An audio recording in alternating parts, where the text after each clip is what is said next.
കോഴിക്കോട് വെള്ളയിൽ promotion video ചിത്രീകരണത്തിനിടെ ഇന്നലെ ഉണ്ടായ അപകടത്തിൽ വടകര കടമേരി സ്വദേശിയായ ടി.കെ. ആൽവിൻ എന്ന 20-കാരൻ മരിച്ചിരുന്നു. ഈ മരണത്തിന് കാരണമായത് മെഴ്സിഡസ് ബെൻസിൻ്റെ ഈ വാഹനമാണ് എന്നാണ് പോലീസ് ഇന്ന് മാധ്യമങ്ങളെ കണ്ട് വ്യക്തമാക്കിയത്. അതായത് ഡിഫൻഡറും മെഴ്സിഡസ് ബെൻസ് എന്നീ രണ്ട് വാഹനങ്ങൾ ചിത്രീകരിക്കുന്നതിനിടയിൽ, ആൽവിൻ എന്ന ചെറുപ്പക്കാരൻ ചിത്രീകരിക്കുന്നതിനിടയിൽ മെഴ്സിഡസ് ബെൻസ് ഇദ്ദേഹത്തെ ഇടിച്ചു തെറിപ്പിക്കുകയായിരുന്നു. പ്രാഥമിക പോസ്റ്റ്മോർട്ടം റിപ്പോർട്ട് പ്രകാരം ഇദ്ദേഹത്തിൻ്റെ തലക്കു പിന്നിലേറ്റ ക്ഷതമാണ് മരണകാരണമെന്ന് പോസ്റ്റ്മോർട്ടം റിപ്പോർട്ടിൽ നിന്ന് വ്യക്തമായിട്ടുണ്ട്. ഇവർക്കെതിരെ മനഃപൂർവ്വമല്ലാത്ത നരഹത്യാ കുറ്റത്തിന് കേസെടുത്ത് ശിക്ഷിക്കുമെന്നാണ് പോലീസ് അറിയിച്ചിരിക്കുന്നത്. മനഃപൂർവ്വമല്ലാത്ത നരഹത്യക്കുള്ള കേസാണ് എടുത്തിരിക്കുന്നത്. അത് പ്രതികൾ പോലീസ് കസ്റ്റഡിയിലുണ്ട്.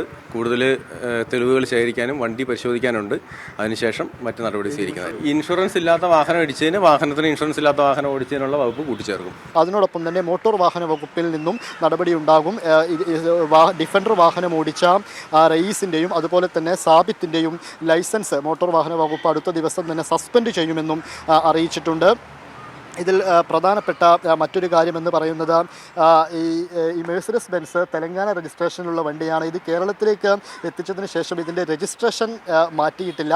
മാത്രവുമല്ല, ഇതിന് ഇൻഷുറൻസ്, അതുകൊണ്ട് തന്നെ ഇൻഷുറൻസുമില്ല. ഈ ഇൻഷുറൻസ് ഇല്ലാത്ത വാഹനം പൊതുനിരത്തിലിറക്കി ഓടിച്ചതിന് പൊതുനിരത്തിൽ ഇത്തരത്തിലൊരു വീഡിയോ ചിത്രീകരിച്ചതിനും മറ്റു നടപടികളും ഇതിൽ തന്നെ മോട്ടോർ വാഹന വകുപ്പ് സ്വീകരിക്കുന്നുണ്ട്. ഈ ആൽവിൻ എന്ന ഈ ചെറുപ്പക്കാരൻ 20 വയസ്സുകാരൻ മുൻപ് വൃക്കകൾക്ക് തകരാർ സംഭവിച്ചത് കാരണം ശസ്ത്രക്രിയയൊക്കെ നടത്തിയിരുന്നു. പിന്നീട് ഈ വീഡിയോഗ്രഫി ഒരു പാഷനായതുകൊണ്ട് തന്നെ വിദേശത്തേക്ക് പോയതായിരുന്നു. അവിടെ നിന്ന് ഇപ്പോൾ ഈ ചികിത്സയുടെ ഭാഗമായിട്ട് നാട്ടിലേക്ക് വന്നതാണ്. അതിനിടയിലാണ് ഇത്തരത്തിലൊരു വീഡിയോ ചിത്രീകരിക്കുന്ന ഒരു പ്രൊമോഷൻ വീഡിയോ ചിത്രീകരിക്കുന്നതിനായി കോഴിക്കോട് വെള്ളയിലെത്തിയത്. ഇതിനിടയിലായിരുന്നു, ഈ വീഡിയോ ചിത്രീകരിക്കുന്നതിനിടയിലായിരുന്നു ഇത്തരത്തിലൊരു അപകടമുണ്ടാവുന്നത്.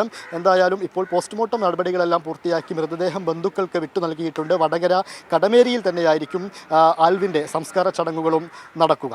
ഇംതിയാസ് കരീം, മാതൃഭൂമി ന്യൂസ്, കോഴിക്കോട്.